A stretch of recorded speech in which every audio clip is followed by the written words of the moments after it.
Começa agora o programa A Voz do Servidor, do Sindicato dos Servidores Públicos de Guaraciaba do Norte e Croatá. A apresentação da professora Verônica Mendes e do advogado Dr. Antônio Rodrigues. Boa noite a todos.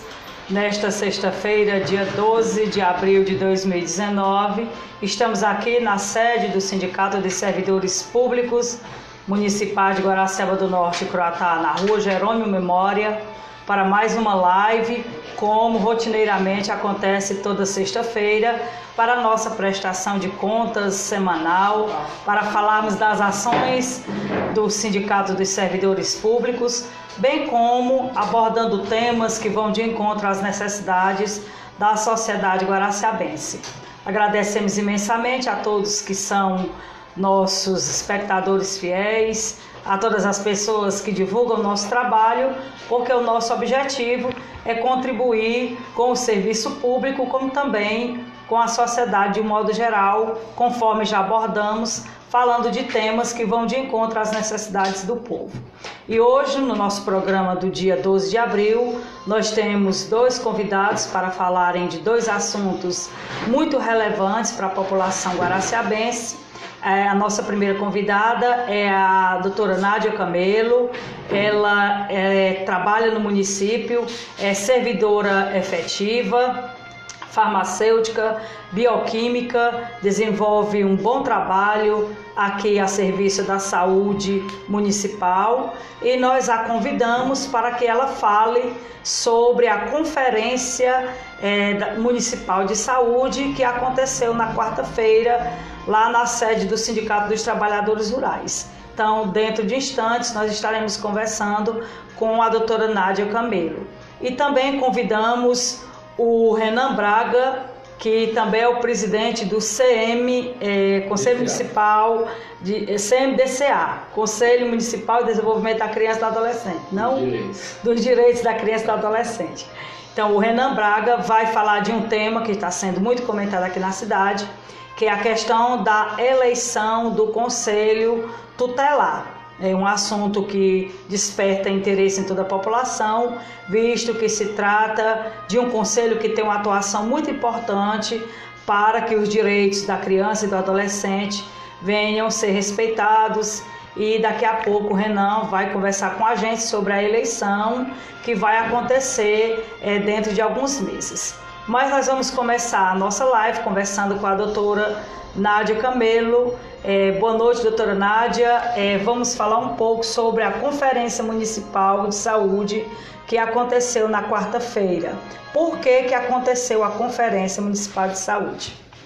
Boa noite a todos. É com imenso prazer, que eu venho aqui para divulgar um pouco do que está acontecendo na Secretaria de Saúde. E eu, por ser técnica da Secretaria de Saúde, hoje eu faço parte do corpo da assistência farmacêutica, como gerente da assistência farmacêutica. Eu tenho uma coordenadora que coincidentemente é minha irmã, a doutora Eva Vilma. E aqui eu saúdo todos que estão nos assistindo neste momento. E pela conferência que aconteceu na quarta-feira passada, foi a 8ª Conferência Municipal de Saúde, Ela, assim, antes de falar dessa conferência, eu gostaria de fazer um preâmbulo, um pouco do histórico da participação popular no Brasil. Fique à vontade. Então, assim, o Brasil ele teve duas ditaduras, nós passamos por duas ditaduras militares, Eu não passei porque eu sou de 1976, mas 1937 a 1945 houve a primeira ditadura, que foi a Era Vargas. Então, assim, a saúde ela era colocada de lado. Então, assim, era mais para vacinação endêmicas, era a campanha sanitarista, certo? Contra a malária, contra a febre amarela, porque no Brasil naquela época era de exportação de café principalmente, então eles detinham os portos, para que não prejudicasse a economia, era realmente capitalista, Então, assim, depois a segunda ditadura aconteceu em 1964 e foi até 85. Nesse período entre 45 e 64, houve apenas uma Conferência Nacional de Saúde. E nessa época a saúde era composta, ela dividia era a pasta da educação junto com a tecnologia. Não tinha o Ministério da Saúde nem o Ministério da Educação. O Ministério da Saúde ele foi criado em 1953. Então assim, aí toda uma política de reestruturação, de elaboração de metas, de como a saúde coletiva poderia ser assistida. Depois, com a ditadura militar, foi que nós sofremos muito mesmo, foi uma recessão muito grande, né? Então, assim, voltou de novo, só era para campanhas de vacinação. As pessoas, muita doença exantemática, como tuberculose, hanseníase, né? Era só para temas específicos. Até que 1985, né, nós tivemos as diretas já com o nosso saudoso, né, e falecido Tancredo Neves, que depois veio assumir o vice-presidente, que foi o Sarney. E aqui foi o marco da saúde no Brasil. Aconteceu a 8ª Conferência Nacional de Saúde. Então, com ela foi fundamentado o Sistema Único de Saúde. Então, em 1986, chamou-se de Constituinte da Saúde, porque ali foram promulgadas todas as ações para a institucionalização do SUS, que se deu em 90, certo? Certo. E o que acontece? Dessa Conferência Nacional de Saúde, nós tivemos, 4.000 pessoas se reuniram no Palácio dos Ministérios, certo? E lá 4.000 delegados tiveram vez, voz e voto e deliberaram, porque estavam cansados de ver a saúde marginalizada.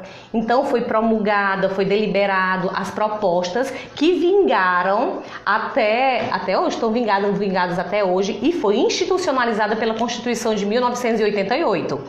Então, em 1988, a Constituição Magna, ela nos regeu, ela nos assegura a saúde como um dever de todos, um direito de todos e dever do Estado. Então, o SUS para todos, né? E aqui eu abro um parêntese e falar, Vitória, quem não usa o SUS? Todos usamos. Todos usamos. E na conferência eu me detive num contexto que, se a gente não tivesse vacinação, que a cobertura do Brasil hoje, ela transcende muitos países desenvolvidos. A campanha vacinal do Brasil, né, o aporte de vacinas é enorme, né? E aí eu fui fazer uma pesquisa.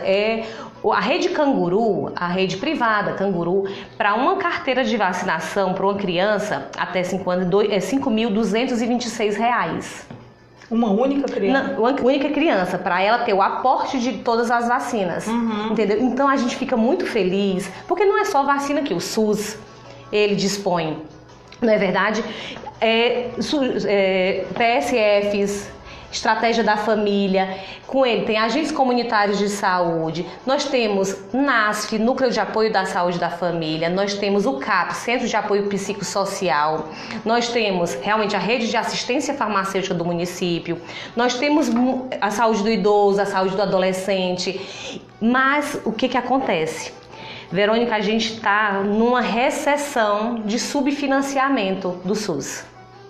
De 1988 para cá, tivemos avanços, sim, porque o SUS foi criado naquela época, né? Então, foi toda uma estruturação, foi toda uma elaboração, é um sistema maravilhoso, lindo, mas que é difícil de colocar em prática? Porque demanda recursos, né? Despesas. Verdade. Não é verdade? Então, assim, essas conferências nacionais de saúde, foi instituído que a gente tinha que fazer nos municípios também, nos 5.000 municípios do Brasil. E foi institucionalizado isso na Constituição, tá na Constituição. Aí veio a Lei 8.080 de 90, que ela rege pela promoção, proteção e recuperação da saúde. E logo depois a 8.142 de 90, que ela rege pela participação da comunidade, que é o controle social, e também pela transferência intergovernamentais dos recursos fundo a fundo para a área da saúde. Ótimo. Então, nascido essa primeira ação dessas conferências, ainda na década de 80, Sim. né? Então, com a Constituição de 1988, essa ideia foi transformada em lei. Sim. E de lá para cá tem todo um histórico que fundamenta essas conferências para o bom andamento da saúde, né? Sim. Pelo menos a ideia é trabalhar que a saúde, a partir desse controle social, que é a participação da sociedade, ela estabeleça metas para a saúde na medida do possível. Serem cumpridas, porque o SUS é o melhor programa de saúde do mundo. Do mundo. Segundo alguns especialistas, o SUS é o melhor programa. Infelizmente, ainda não tem uma estrutura no país que faça com que esse sistema chegue à população, né? Mas na forma da lei é um dos melhores programas, mas também tem que se considerar os avanços que o SUS já teve, como você bem falou, as vacinas, cirurgias, consultas, medicamentos de alto custo. Exatamente. Né? Então, agora vamos lá. A nível de município, as conferências acontecem todos os anos? Não. As conferências, elas se dão de 4 em 4 anos. E isso no intervalo que não coincida com o período eleitoral, certo? Que seja no pleito de um prefeito, não. Sempre acontece na meados dos 2 anos, né? Certo? Então, assim, são de 4 em 4 anos. Então, nós tivemos aqui em Guaraciaba do Norte, na quarta-feira, dia 10, a 8ª Conferência Municipal de Saúde. Certo. Onde o Conselho Municipal de Saúde, ele convoca toda a sociedade, certo? Para estar presente. Então, todos os segmentos da sociedade, seja do âmbito privado ou sem fins lucrativos, certo? Que estejam, neste momento, fazendo parte e tendo os delegados com vez e voz, porque são feitas antes, Verônica, pré-conferências. Essas pré-conferências, elas se dão nas localidades, nas sublocalidades, para que a comunidade ela demande. A gente vai até lá, um grupo da Secretaria de Saúde colocou técnicos para que obtivessem as demandas, as necessidades da sociedade, para que essas propostas fossem lidas, ouvidas, aplicadas, aprovadas ou não, no regimento, né? No relatório geral, no final da conferência. Então, neste momento da Conferência Municipal de Saúde, estão lá quem foi convocado nas pré-conferências, que foram eleitos delegados. As pré-conferências aconteceram nos distritos. Exatamente, né? 2 semanas antes. Exatamente. Não são em toda a zona rural do município. São escolhidas pontos estratégicos do município. Ali tem a pré-conferência, escolhe-se os delegados, a comunidade diz o que ela quer, traz para a conferência municipal, e o delegado que foi escolhido na pré-conferência é um ser atuante, que é o porta-voz. Excelente, exatamente. Só porque você disse uma coisa muito certa. Por que não, Nádia, ter em todas as localidades? Porque nosso regimento interno do Conselho Municipal de Saúde está obsoleto. Ele rege de 2002. E essa 8ª conferência, que eu digo que o 8, por você infinito, ele tem muita singularidade, né? Porque foi a 8ª Conferência Nacional que foi criado o SUS. E essa 8ª conferência Guaraciaba vai ficar no marco porque foi criado um novo regimento. Porque esse regimento estava obsoleto e em 2019 nós fizemos uma nova, outros assentos foram contemplados como Sindicato dos Trabalhadores Rurais, municipais, para ter um assento no Conselho Municipal de Saúde, certo? Como representatividade dos servidores. Certo? E assim como outras localidades que não tinham, como a Descoberta, porque regia de 2002, certo? Então, assim, para Guaraciaba foi um feito. E lá aconteceu a explanação de 4 eixos, né? Que foi sobre a judicialização da saúde, certo? Foi o Dr. Ozanam. Depois foi sobre a integralidade, a universalidade do SUS, tá? E teve um conferencista que falou do tema central, que foi democracia é saúde. Então, a gente vem, Verônica, de uma recessão de subfinanciamento. A gente sabe que saúde não se faz sem dinheiro. Com certeza. Que bom que o Brasil, por ter essas políticas públicas, fizeram com que a população ela obtivesse uma longevidade. As pessoas estão se cuidando mais, as pessoas estão tendo acesso a programas nutricionais, até de medicamentos para certas patologias que elas têm uma longevidade. E a expectativa de vida está aumentando. Né? Graças a Deus. Maravilha, só que em detrimento a isto, Verônica, o dinheiro não subiu. Eu tiro assim, porque eu sou farmacêutica, eu estou na secretaria desde 2001, certo? E sempre no mesmo local, na farmácia. Eu estive secretária da saúde, que inclusive não desejo para ninguém, porque é muito ruim você gerir, né, a saúde num contexto geral, tendo poucos recursos, tá? Mas eu posso falar com propriedade da assistência farmacêutica do município. Quando em 2001 eu estava aqui, iniciando, recém-formada, era 1,50 alocado do município, 1,50 do estado, porque é tripartite, e era R$3 do federal. Passaram-se 17 anos, né, já são 19, né, 2019, 18 anos, que hoje a per capita, eles dão R$3, o município, R$3, isso é pactuado, tripartite, R$3 o município, R$3 o estado e o federal R$5,58. Isso para a gente elencar, a gente distribuir R$573 mil em 300 itens. Só que nós temos, Verônica, que elencar, botar. O AS é 10 centavos. Um comprimido, que a gente faz um montante por comprimido. Só que nós temos que pactuar insulinas especiais, que o valor é R$120 a insulina. Então o SUS ele trata o igual igualmente e o desigual desigualmente. Então assim, a gente tem que oferecer tanto um medicamento básico e não menos importante, porque o AS para um AVC é fundamental, prevenir, não é verdade?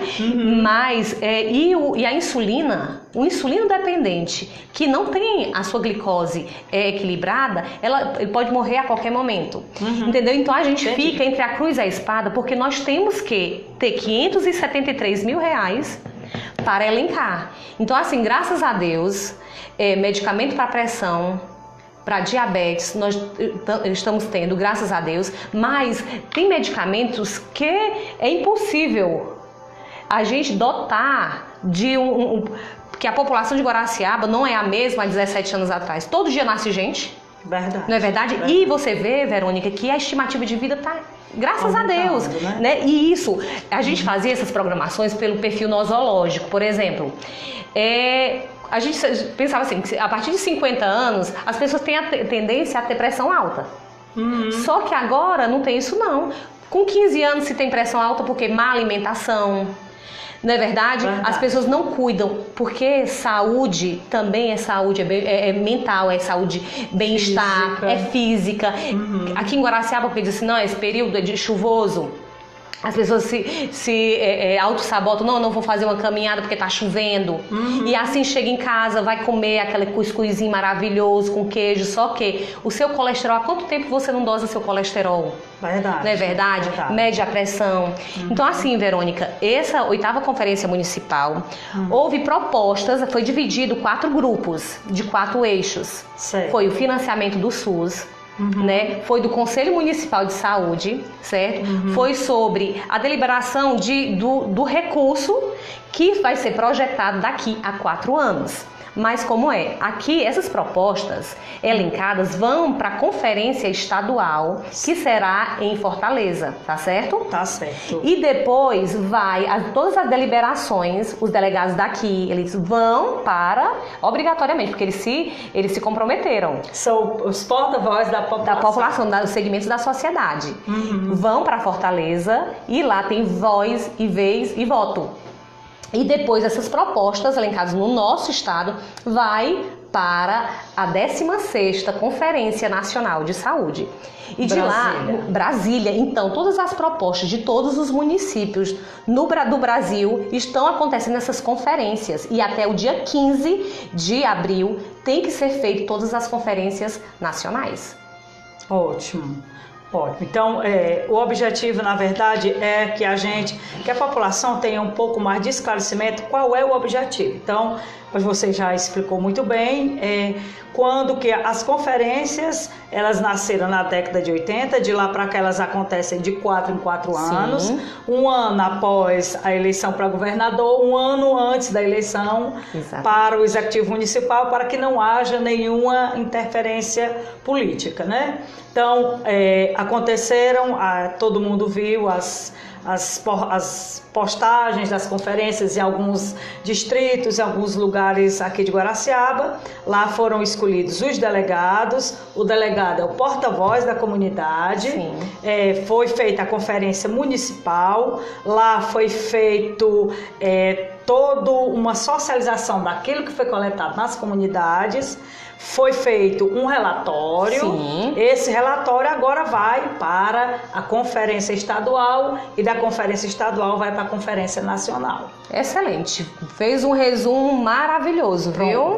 Então, doutora Nádia, a gente agradece imensamente a sua participação, gostaríamos que você viesse aqui uma outra vez para que a gente pudesse conversar um pouco mais sobre a saúde, é um tema de bastante importância para que as pessoas saibam, podemos até conversar sobre algum tema que venha falar sobre prevenção. Excelente. Porque conforme você já adentrou um pouco, a prevenção é o melhor remédio hoje. Verdade. Né? Apesar de ser um sistema maravilhoso, mas se sabe que o SUS é muito falho para a população, exatamente por essa falta de recursos, às vezes até por um pouco de má gerência. Tanto no âmbito municipal, estadual, principalmente no federal, porque os municípios menores necessitam muito da ajuda da União, para poder sobreviverem. E a gente pode conversar um pouco mais sobre outros temas, será uma enorme satisfação receber. Ai, meu Deus, muito obrigada. Eu quero aqui agradecer a quem está nos assistindo e parabenizar por este canal de divulgação que o Sindicato dos Trabalhadores municipais, os servidores municipais têm com essa porta, essa porta aberta de divulgação de vários temas, Verônica? E assim eu deixo meu agradecimento, viu? E me colocar à disposição. Ok, pois muito obrigada e boa noite. Boa noite. Abraçando aqui o pessoal que está nos acompanhando ao vivo, está aqui deixando os seus comentários. Obrigada a todos vocês que estão participando com a gente. O Dr. Marcelo Teixeira está aqui parabenizando pela excelente explicação. Obrigada pelo senhor nos assistir. O Júnior Veloso também está nos acompanhando, nos parabenizando. A Elinainha, boa noite também para a dona Maria Caeta, boa noite para a Cátia Xavier, boa noite para a Salete, boa noite Sandra Neves, boa noite Arminda, boa noite Gorete Lopes, conselheira tutelar, boa noite Cátia Xavier, boa noite Edileuza Mendes, Milena Mesquita, Dulcilene Martins, Júnior Ximenes, Selma Martins, Salete Timbó, Edna Salles, Raimunda Alves, Maria Eliana, Liciane Rodrigues, Pichote, Leidiane Pires, Dalveni Ribeiro, Neila Souza. São pessoas que estão nos acompanhando ao vivo e muitos nos acompanham a posteriori.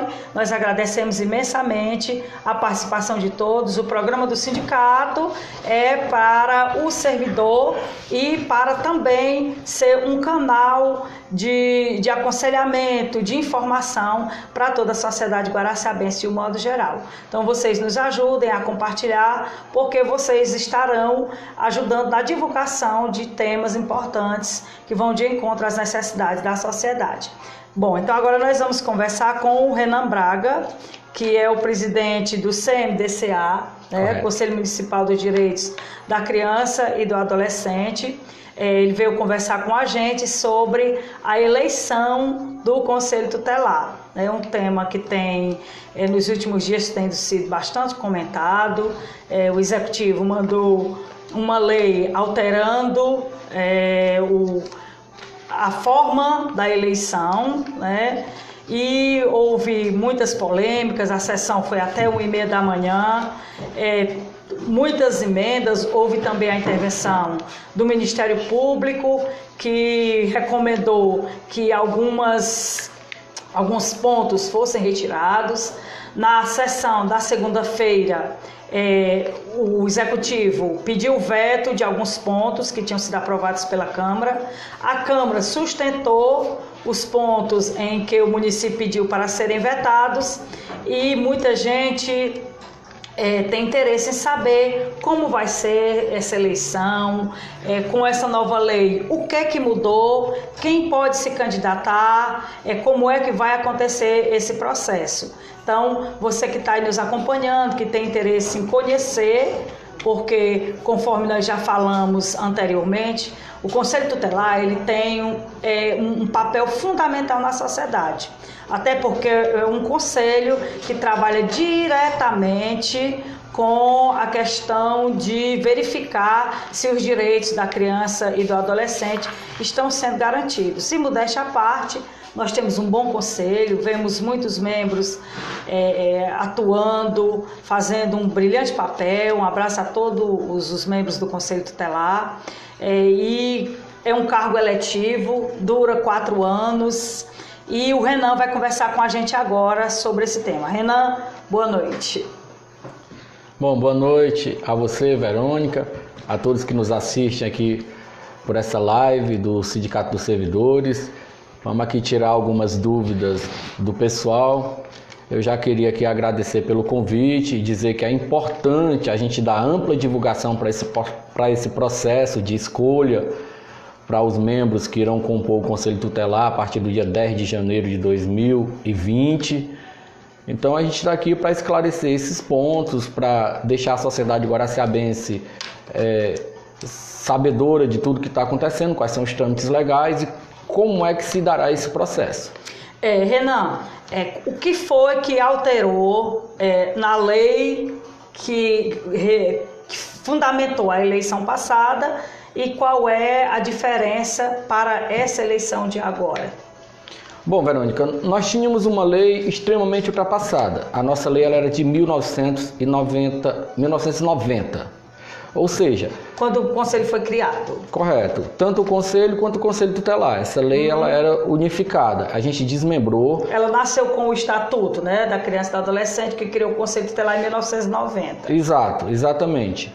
O que acontece? Por se tratar de uma lei antiga, entendeu? Ela não contemplava, de acordo com o SEDCA, que é o Conselho Estadual dos Direitos da Criança e do Adolescente, ela não contemplava certos parâmetros, principalmente para esse momento de escolha para conselheiros tutelar. O que acontece? Houve uma ampla discussão dentro do colegiado do CMDCA. No ano passado tivemos 3 reuniões onde nós discutimos essa lei. Esse modelo foi tirado pelo modelo estadual, que é um modelo bem atual.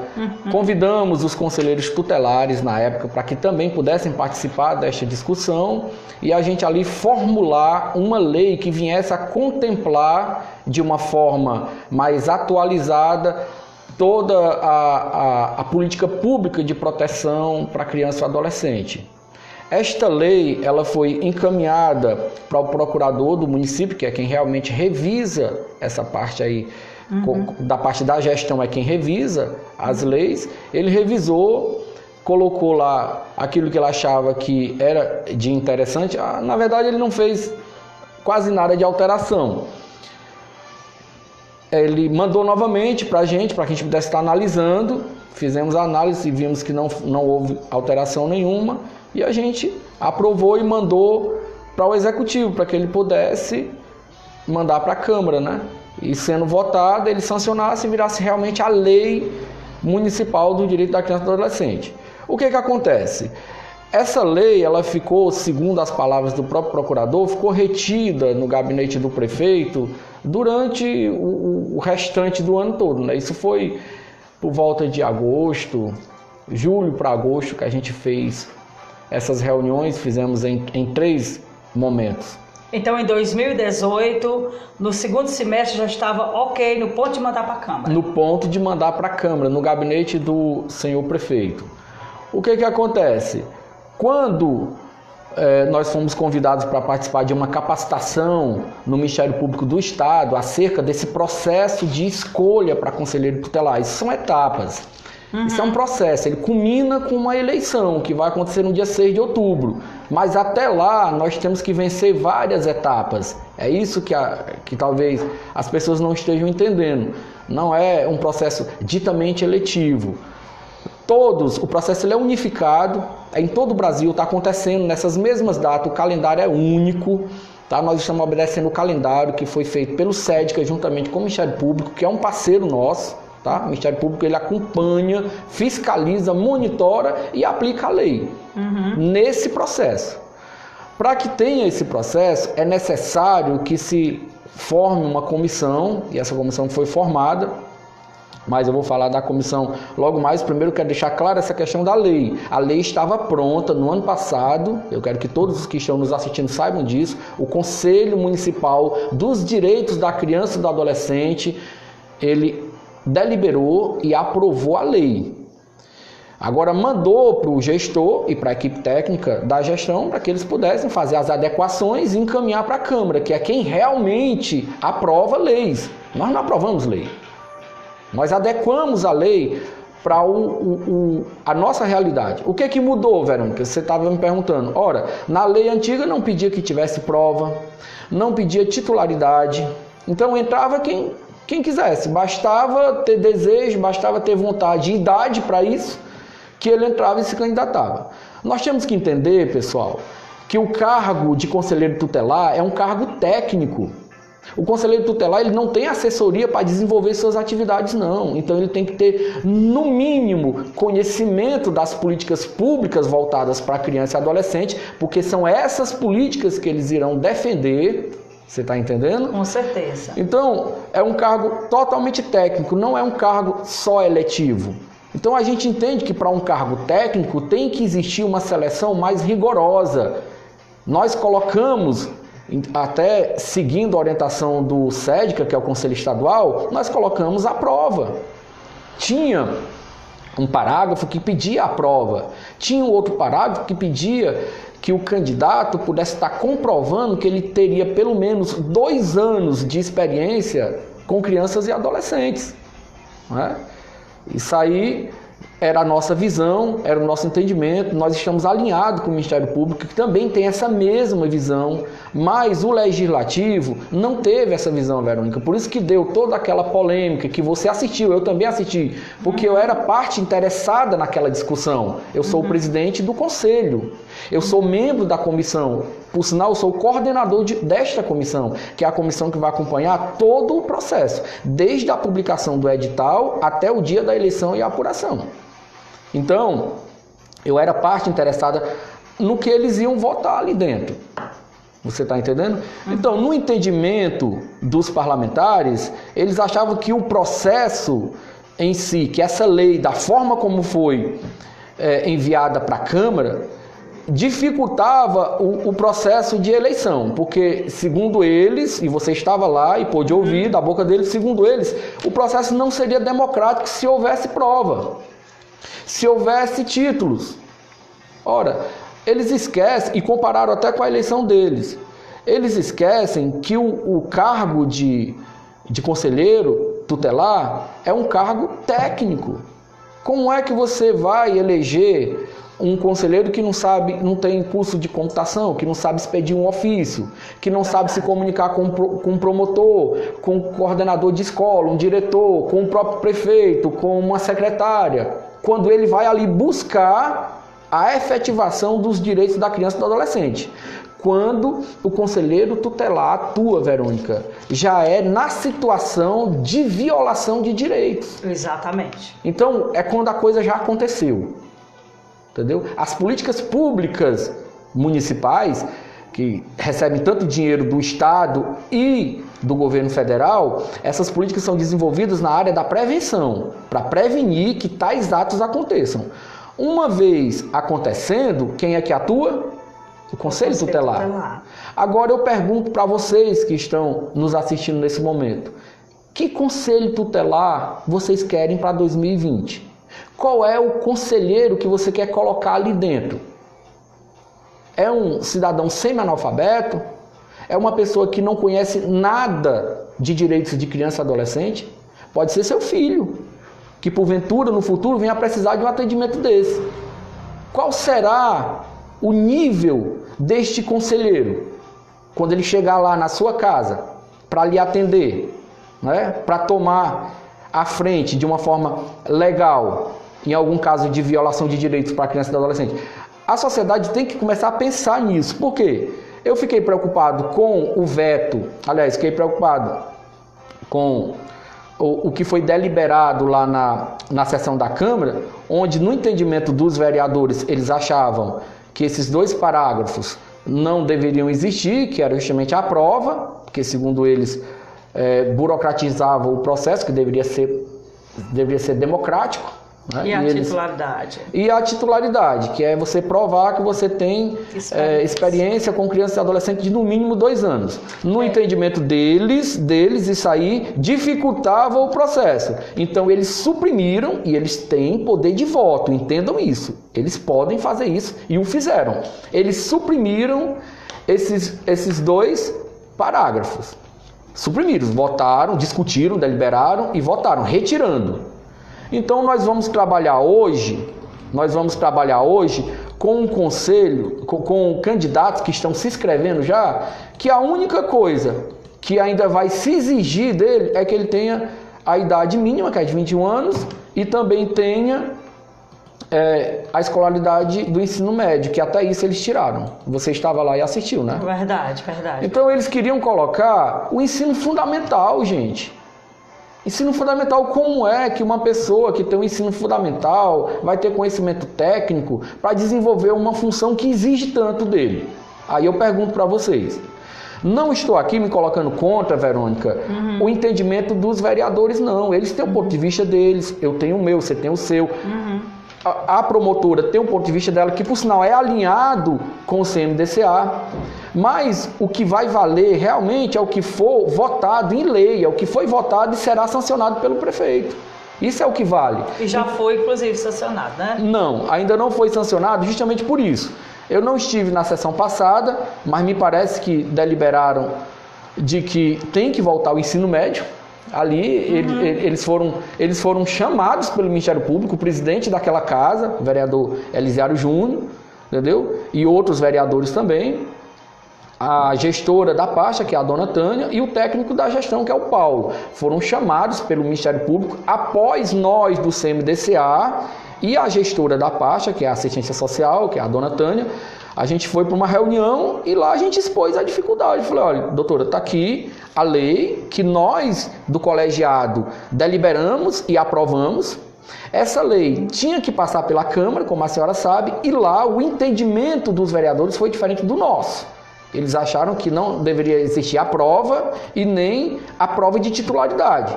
E eles suprimiram esses 2 parágrafos, se eu não me engano, do artigo 34, se eu não me engano. Suprimiram. Isso foi votado. Aí ela perguntou, já foi sancionado? A gente falou, não foi. Agora tem um outro agravante.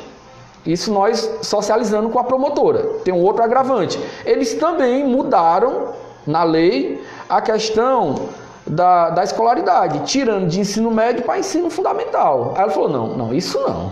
Aí também já é demais. Não pode. Que tipo de conselheiros nós vamos ter lá dentro? Foi o questionamento do Ministério Público.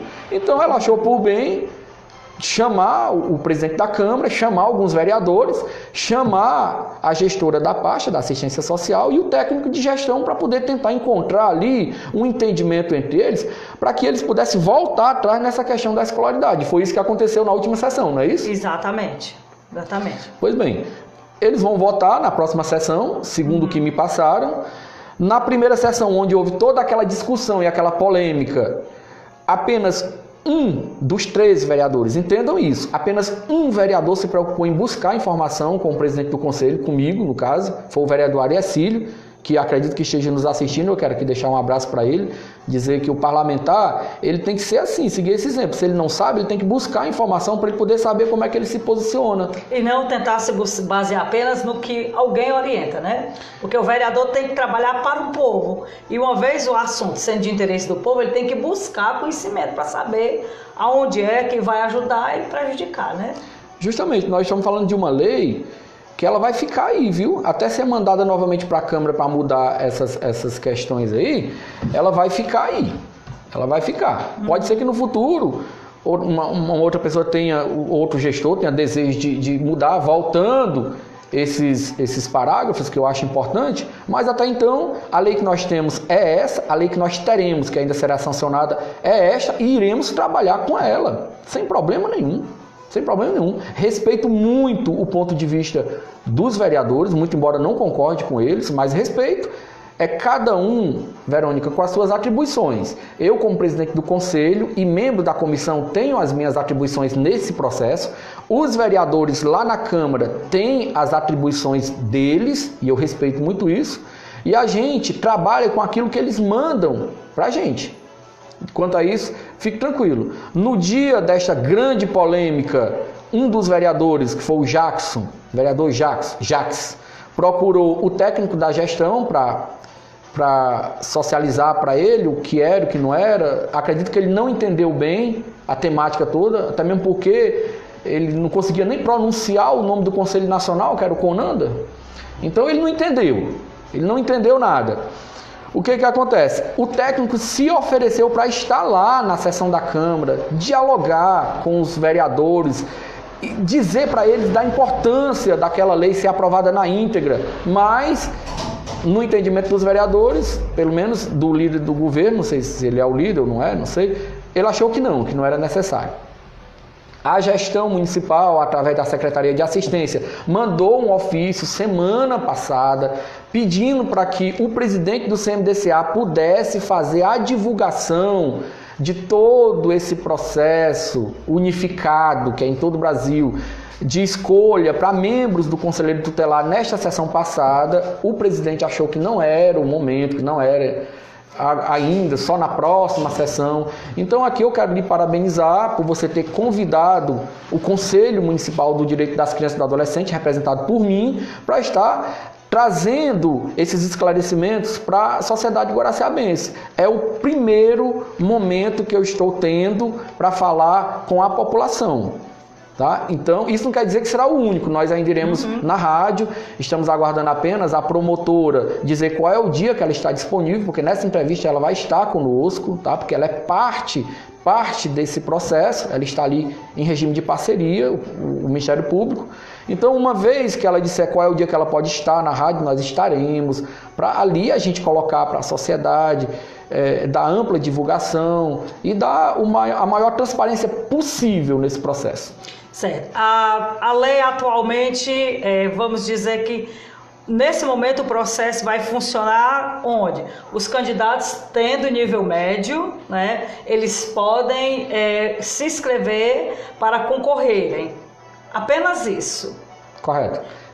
Só isso. Só isso. Nada mais. Bom, porque qualquer pessoa que tem o ensino médio, ele pode concorrer ao cargo de conselheiro tutelar. Concorrer porque tem todo um processo de eleição, né, onde as pessoas votam, o voto é facultativo, né, as pessoas, mas na eleição passada a gente viu uma grande participação da sociedade, nós particularmente fomos.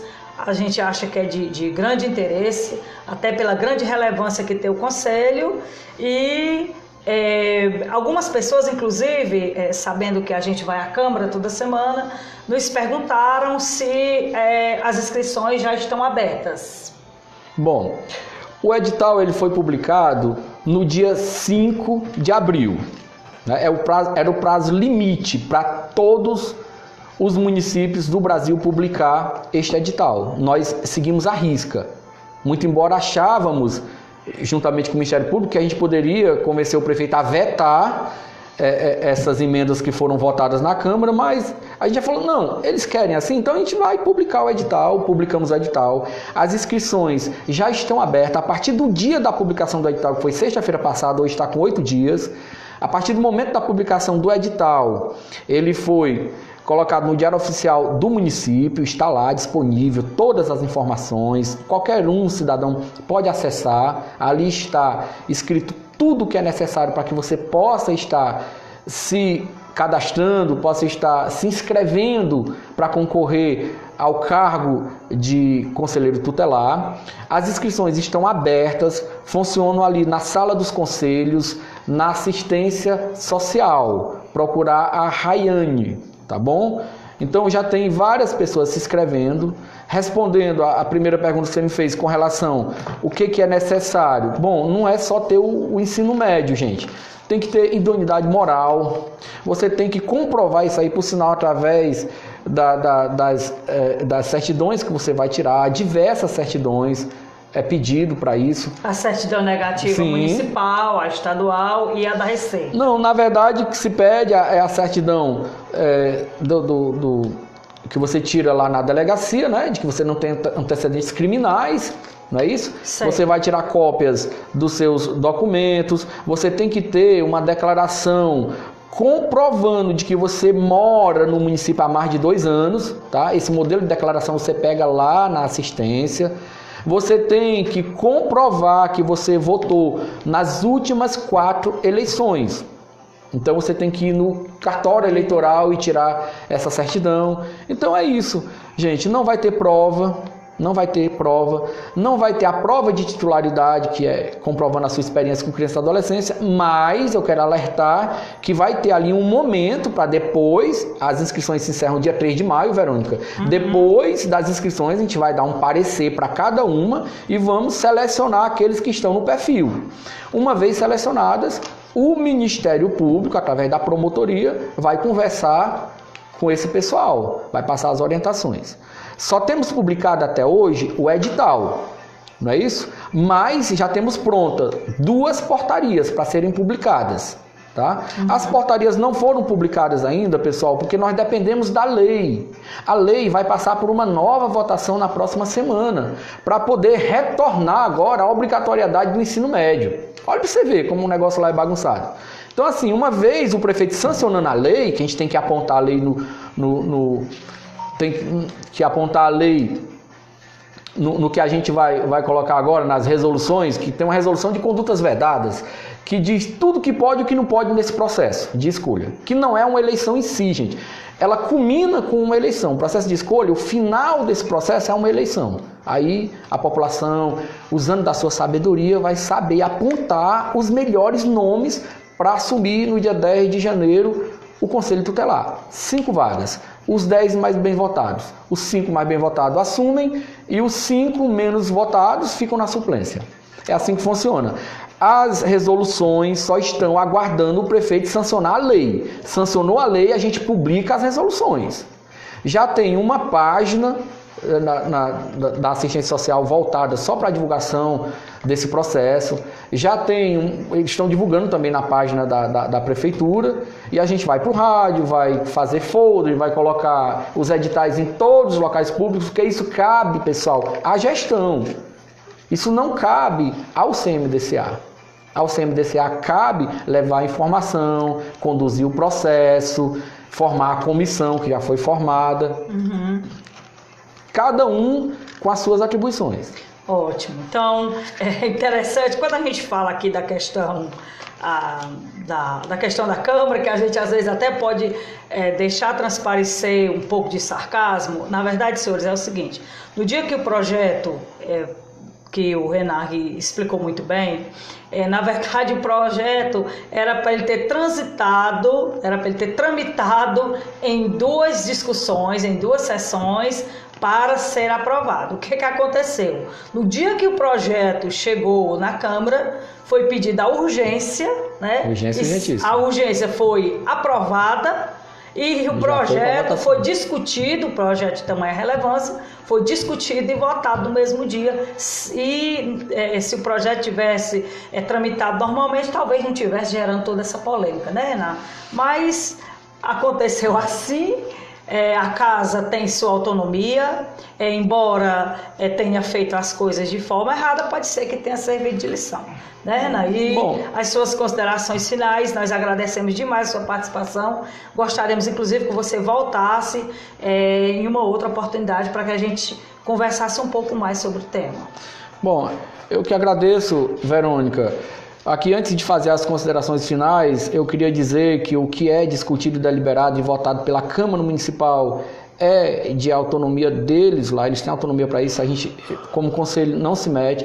Eu só acho que se tivessem pedido para que um técnico da gestão e o presidente do CMDCA pudesse ir lá durante o dia, discutir, conversar a importância desse projeto para que eles pudessem estar à noite mais conhecedores do que é esse processo de escolha para conselheiro tutelar, talvez eles tivessem discutido menos, a sessão foi até 1h30 da manhã. Verdade. Talvez eles tivessem discutido menos, entendido mais e feito as coisas mais de acordo com o que dizia a lei, né?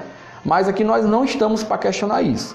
Com relação ao retorno aqui, eu acho importante, entendeu? É um canal importantíssimo de divulgação das ações do município e eu quero parabenizar pela iniciativa, agradecer imensamente pelo convite, me colocar aqui à disposição. Esse processo ele só finaliza no dia 6 de outubro com a eleição dos candidatos, então daqui até lá tem muita coisa para acontecer e eu acredito que a gente tem muito o que conversar ainda. A comissão está lá, pessoal, formada, apta a receber qualquer tipo de denúncia. Se você vê que tem algum candidato com condutas que não é própria para o momento, pode ir lá, leve uma denúncia formal, leve 2 testemunhas, que a gente pega, formaliza e desce para o Ministério Público. Agora, nós do CMDCA não iremos atrás disso, não iremos ouvir conversas, essa coisa disso, me disso, isso não. Tudo tem que ser feito formal. Formal, de uma forma, tudo formal. A comissão ela é paritária, são 4 membros, estamos de portas abertas ali, trabalhando para dar isonomia para esse processo e total transparência. Pelo menos eu posso falar isso da parte do CMDCA. Ótimo, então, mais uma vez agradecer, Renan, boas explicações, muito oportunas, e agradecer mais uma vez e até uma próxima oportunidade, se Deus quiser. Pois tá, Verônica, eu que agradeço, desejo aqui boa noite a todos, muito obrigado, e na próxima a gente conversa mais sobre o assunto e outros mais que você queira saber dentro das políticas de proteção para crianças e adolescentes. Abraço, tudo de bom.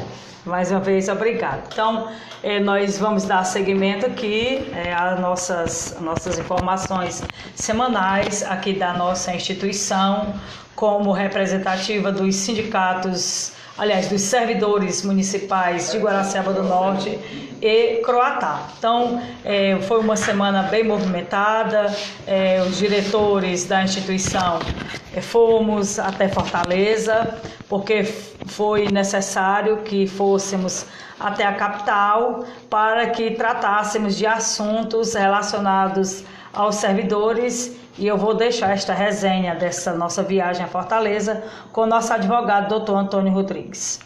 Boa noite a todos.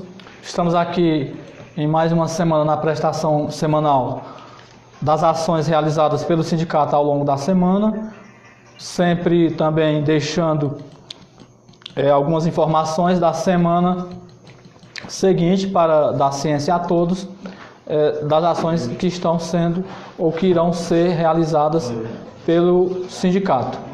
Nós nos direcionamos até Fortaleza, eu, Antônio, nossa secretária-geral Verônica, o diretor Raimundo Abreu Fernandes, para debatermos, alargarmos o debate em torno do precatório do Fundef de Croatá, em torno dos ataques brutais que o direito de organizar sindicato está sofrendo neste momento, tendo em mente inclusive o ataque dos 2 prefeitos, tanto de Guaraciaba do Norte quanto o de Croatá, que de maneira ilegal, inconstitucional, cortaram o desconto direto em folha, com autorização que tem de cada servidor filiado, e quem banca o sindicato, quem financia o sindicato é cada filiado. A gestão, a exemplo do imposto de um empréstimo em folha consignado, tão somente faz o recolhimento e repassa.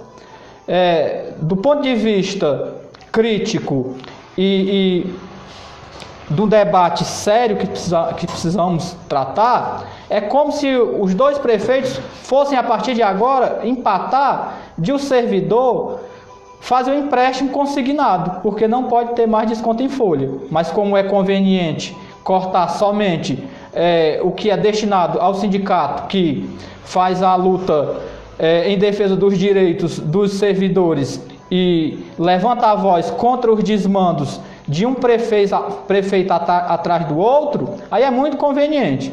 Então, todas as ações cabíveis irão ser ajuizadas, que no município de Guaraciaba do Norte já estamos aguardando um resultado do mandado de segurança que foi impetrado junto ao Poder Judiciário local, para fazer voltar o desconto direto das mensalidades do sindicato em folha, tendo em vista que o corte foi arbitrário, ilegal e imoral. Esperamos que o Poder Judiciário de Guaraciaba do Norte dê uma resposta a mais breve possível.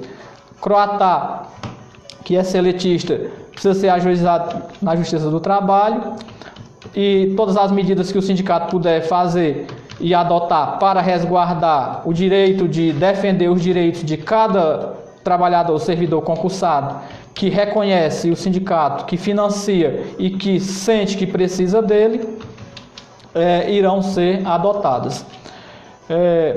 Debatemos principalmente essas duas ações em torno do precatório. No caso de Croatá, será realizada muito em breve uma assembleia com os professores e demais filiados para discutir a situação do sindicato em Croatá, porque para alguns o sindicato é até desnecessário e a gente recomenda que nem permaneça, porque se não precisa do sindicato, nem precisa dele para nada. Mas aqueles que precisam, eu acho que temos que continuar organizando, porque não existe democracia sem sindicato.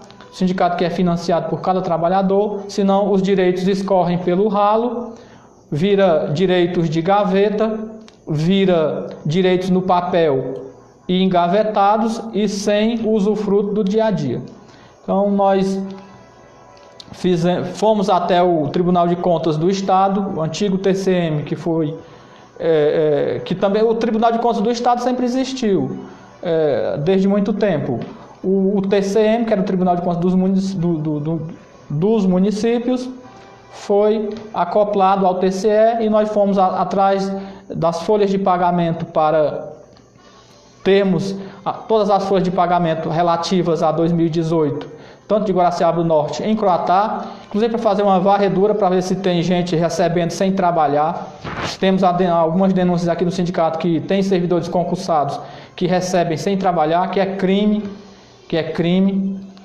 está em plena saúde e está sendo acobertado por qualquer gestor recebendo sem trabalhar, é crime de estelionato, apropriação, e se isso for apurado vai ser levado até as autoridades. E também para resguardar os servidores e empregados públicos de Croatá que não têm o seu repasse mensal dos descontos, Verônica, que são feitos para financiar a Previdência Social, para ter uma expectativa de direito de aposentadoria. Então, todo mês, tanto o município quanto o servidor, trabalhador concursado, financiam a Previdência Social, a Seguridade Social, e tem meses que não há o repasse. Tem o trabalho prestado e não tem o repasse. Mas para se resguardar, basta comprovar com contra-cheque, uma folha de pagamento do TCE, do TCM, que no atual modelo e sistema fica resguardado. Então, fomos à Procuradoria Regional do Trabalho, que foi desativada em Sobral e se encontra funcionando junto à PRT Fortaleza, a Procuradoria Regional do Trabalho de Fortaleza, para fazer alguns encaminhamentos sobre a questão da posse dos concursados de Croatá. Até onde a gente sabe, tem 2 ações civis públicas tramitando no Poder Judiciário. Então, são ações do sindicato, financiadas pelo sindicato e, em resumo, que são ações financiadas por cada servidor filiado. Eu só acho lamentável que tenha filiados que até aceitem em financiar o sindicato, mas não querem lutar em prol do próprio direito. Então, isso realmente é lamentável. Mas o nosso discurso ele é sempre crítico, ele é sempre real, sincero, do ponto de vista da verdade é o que precisa ser dito. E, acima de tudo, eu não gosto muito de falatório, apesar da gente estar aqui se comunicando no dia a dia nas assembleias, a gente precisa falar. Eu sou muito das ações firmes, do fazer, do realizar, porque eu acho que a raça humana fala demais e faz menos de 1% do que fala. Eu acho lamentável, eu acho que se pudesse eu nem falava, só fazia as coisas, porque o que torna a vida prática são as ações, são as realizações. A fala é necessária como uma forma de esclarecimento, de comunicação, e já estamos chegando ao final da noite de hoje. Esperamos que vocês tenham gostado do programa. E semana que vem é Sexta-feira Santa, aí sim não estaremos aqui, mas em breve precisa tanto o sindicato fazer a assembleia em Croatá, como fazer a assembleia aqui em Guaraciaba do Norte, inclusive para prestar contas do que foi gasto em 2018, assim determina o Estatuto, as ações desenvolvidas, os avanços, o que precisava retomar neste ano de 2019, aprovar o plano de ações, orçamento, e cada um concursado que hoje financia o sindicato é livre para financiar, para não financiar, mas a instituição continuará sendo muito forte, firme, cada vez mais será. Doa em quem doer. Prefeitos que não gostam do sindicato, não gostam dos diretores, a direção do sindicato nunca se lixou para isso. Respeitem a democracia, respeitem o sindicato, porque vocês passam, o sindicato fica, a categoria fica, e vocês só deixam o que de bom fizerem ou o que de mal também fizerem. E serão lembrados eternamente. Boa noite a todos de minha parte.